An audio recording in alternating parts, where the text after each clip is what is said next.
अस्सलामु अलैकुम वरहमतुल्लाहि ताला वबरकातुहू। आज का हमारा सबक हिदायतुन्नहव में फ़स्ल अल कलाम, तीसरी फ़सल है कलाम के मुतालिक। आप माक़बल में पढ़ चुके हैं। साहिब हिदायतुन्नहव ने कहा था कि हमने इस किताब के अंदर एक मुक़द्दमा और उस मुक़द्दमा के अंदर 3 फ़सलें बांधी हैं, और उस मुक़द्दमा के बाद फिर हमने 3 अक़साम बयान किए हैं। तो हमने मुक़द्दमा के अंदर जो 3 फ़सलें थीं उनमें से 2 पढ़ ली हैं। एक तो इल्म नहव के मुतालिक, यानी उसकी तारीफ़, उसकी गर्द व ग़ायत और उसका मौदू। और दूसरी फ़सल के अंदर हमने कलमा के मुतालिक पढ़ा, यानी कलमा के कितने किस्में हैं, और कलमा में से इस्म, फ़ेल और हर्फ की तारीफ़ और उन तमाम की ख़ासियात पढ़ी हैं। फ़सल आज की जो फ़सल है, फ़सल नंबर 3 है। जैसे कि मुसन्निफ़ ने आपसे बताया था कि फ़सल के अंदर मुक़द्दमा के अंदर 3 फ़सलें होंगी, तो 2 फ़सलें हमने पढ़ ली हैं और आज ये हमारी तीसरी फ़सल है। तो चलिए शुरू करते हैं।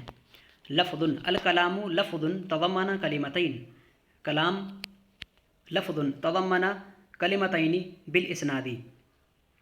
कलाम एक लफ्ज़ है जो कि शामिल होगा 2 कलमा को सनद के वास्ता से, सनद के ज़रिया। यानी कलाम लफ़्ज़ुन एक ऐसा लफ़्ज़ुन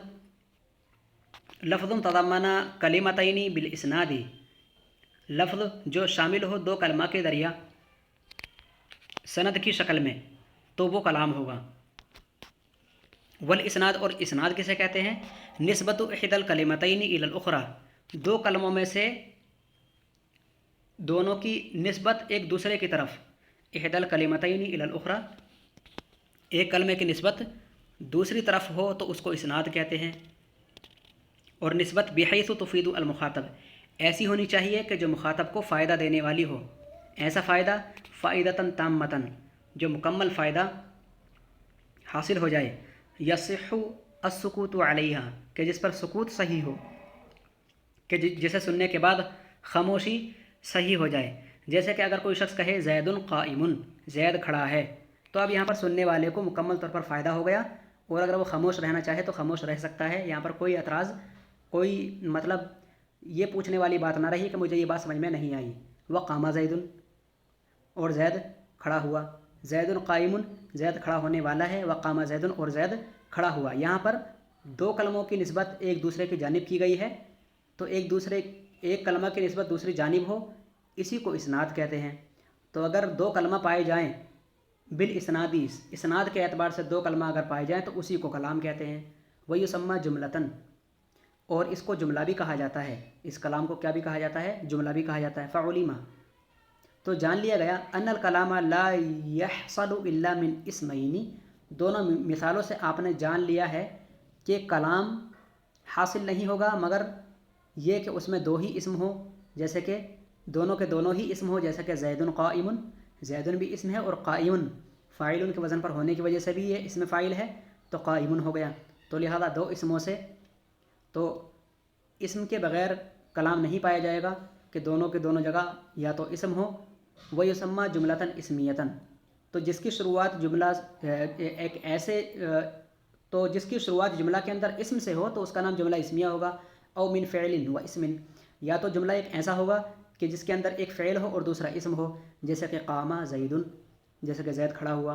वह युसम्मा जुमलतन फ़िअलियतन, और इसका नाम जुमला फ़ेलिया रखा गया है जिसकी शुरुआत फ़ेल से हुई है। इज़ ला यूजदु अल मुस्नदु वल मुस्नदु इलैहा मअन फ़ी गैरिहिमा, बता रहे हैं कि इज़ ला यूजदु अल मुस्नदु वल मुस्नदु इलैहि, मुस्नद और मुस्नद इलैह नहीं पाए जाते हैं, मअन एक साथ कभी भी नहीं पाए जाएंगे, फ़ी गैरिहिमा इस्म और फ़ेल से हटकर। यानी जहाँ कहीं भी मुस्नद मुस्नद इलैह होंगे वहाँ पर या तो दोनों के दोनों इस्म होंगे या तो एक इस्म और एक फ़ेल होगा। तो बिना इस्म के तो चारा ही नहीं है। और जहाँ पर ये दोनों ही ना हो, यानी इस्म भी ना हो और फ़ेल भी ना हो, तो बता रहे हैं कि ला यूजदु अल मुस्नदु वल मुस्नदु इलैहि, कि मुस्नद और मुस्नद इलैह नहीं पाए जाएंगे मअन फ़ी गैरिहिमा, इन दोनों के अलावा में। यानी जहाँ पर इस्म और फ़ेल ना हो वहाँ पर मुस्नद मुस्नद इलैह नहीं हो सकता। हाँ, अलबत्ता ऐसा हो सकता है कि फ़ेल ना हो, दोनों ही इस्म हो, तो मुस्नद मुस्नद इलैह पाया जा सकता है। लेकिन जहाँ पर इस्म भी ना हो और फ़ेल भी ना हो तो ऐसी सूरत में मुस्नद मुस्नद इलैह नहीं पाया जा सकता। वला बुद्द लिल कलामी मिनहुमा, और कलाम होने के लिए इन दोनों का होना बहुत ज़रूरी है, यानी इस्म का और फ़ेल का होना बहुत ज़रूरी है कलाम होने के लिए। فَإِن قیلا، فَإِن قیلا سے ایک اعتراض ہے، قد نُقِدَ بالندائی، اگر ندا کے ذریعے کلام کو کم کر دیا جائے، جیسے کہ یا زیدو، یا زیدو، تو چونکہ یہ تو یا نہ اسم ہے اور نہ فعل ہے، اور زید صرف اسم ہے، تو یہاں پر ایک اعتراض وارد ہو رہا ہے کہ آپ نے کہا تھا کہ جہاں پر دونوں کے دونوں نہ پائے، یا تو دونوں اسم ہونے چاہیے یا تو ایک اسم اور ایک فعل ہو، تب جا کر کے مسند مسند علیہ ہوگا۔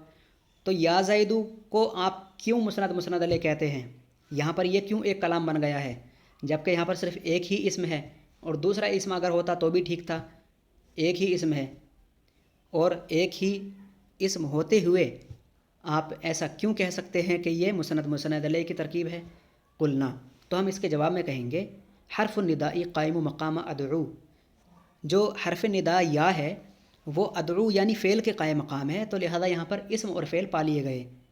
و اطلبو، ادعو و اطلبو، ادعو اور اطلبو کے قائم مقام ہوگا وہ الفعل، اور ادعو اور اطلبو یہ دونوں کے دونوں فعل ہیں، فلا نقض علیہ، تو یہاں پر کمی اور کٹوتی نہ ہوئی۔ وَإِذَا فَرَغْنَا، اور مصنف کہہ رہے ہیں کہ جب ہم فارغ ہو گئے، آپ دیکھ رہے ہیں نا کہ مصنف علیہ رحمٰن نے سب سے پہلے مقدمہ کے اندر یہ بات کہی تھی حمد و صلاۃ کے بعد کہ ہم نے اس کتاب کو ہدایت النحو کو جو ہے بہت ہی آسان عربی میں لکھا ہے، اور ہر ایک مسئلے کے تحت ہم نے مثالیں لائی ہیں، اور ترتیب کی جہاں تک بات کی تھی تو مصنف کہہ رہے تھے کہ ہم نے اس کے اندر ایک مقدمہ رکھا ہے اور 3 قسمیں رکھی ہیں۔ ایک مقدمہ کے اندر 3 فصلیں ہیں، پہلی ہم نے ان فصلوں کو بھی پڑھا، اس مقدمہ کو پڑھ لیا، اور اس مقدمہ کے اندر 3 فصلیں تھیں۔ پہلی والی فصل علم نحو کے متعلق تھی کہ علم نحو کی تعریف کیا ہے، اس کا موضوع اور اس کی غرض و غایت کیا ہے۔ دوسری فصل ہم نے مقدمہ کے اندر یہ پڑھی کہ کلمہ کیا ہے، اور کلمہ کی کتنی قسمیں ہیں، اور ان قسموں میں سے ہر ایک کی تعریف، اور ان قسموں میں سے ہر ایک کی خصوصیت اور علامتیں پڑھی۔ اور اس کے بعد آج کا جو ہمارا سبق تھا وہ مقدمہ کی تیسری فصل تھا، وہ بھی ہم نے پڑھا کہ کلام کیا ہے، اور کلام کے اندر کیا چیز ہونی بہت ضروری ہے۔ کلام کے اندر مسند مسند علیہ کا ہونا بہت ضروری ہے، جس کے اندر اسناد ہو، اور اسناد کسے کہتے ہیں کہ ایک کلمہ کی نسبت دوسرے کلمہ کی طرف اگر پائی جائے تو وہ کلام ہے۔ اور مسند مسند علیہ ہونے کے لیے ضروری ہے کہ دونوں کے دونوں چاہیں اسم ہو یا تو ایک اسم اور ایک فعل ہو، جیسے کہ زید قائم قام زید، یہ بھی ہم نے پڑھا۔ اور آج کے سبق میں ایک اعتراض وارد ہوا کہ چونکہ آپ نے کہا کہ کلام ہونے کے لیے مسند مسند علیہ کا ہونا ضروری ہے، اور یا زیدو یہ کلام ہے، اور یہاں پر مسند مسند علیہ ہونے کے لیے ایک اسم اور دوسرا اسم موجود نہیں، یا ایک اسم اور ایک فعل موجود نہیں، جیسا کہ آپ نے بتایا تھا کہ ضروری ہے کلام میں ہونے کے لیے ان دونوں کا، تو یہاں پر یہ دونوں نہیں پائے گئے ہیں، تو کیا یہ کلام نہیں ہے؟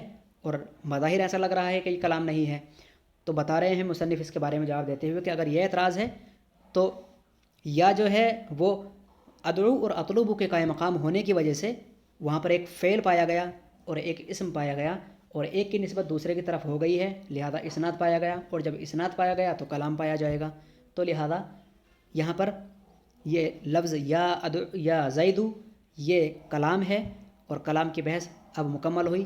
وَإِذَا فَرَغْنَا، اب مصنف کہہ رہے ہیں صاحب ہدایت النحو کہ جب ہم فارغ ہو گئے مقدمہ سے، کس سے؟ مقدمہ سے، کہ جس کے اندر 3 فصلیں تھیں، ان تینوں فصلوں سے جب ہم فارغ ہو گئے، فَلَنَشْرَعَ فِي الْأَقْسَامِ الثَّلَاثَةِ، ہم تینوں قسموں کو اب شروع کرنے والے ہیں، واللہ الموفق، اور اللہ تبارک و تعالی توفیق دینے والا ہے، والمعین، اور مدد کرنے والا ہے۔ تو انشاءاللہ قسم اول جو اسم کے متعلق قسم ہے، انشاءاللہ اس کی شروعات کل کریں گے۔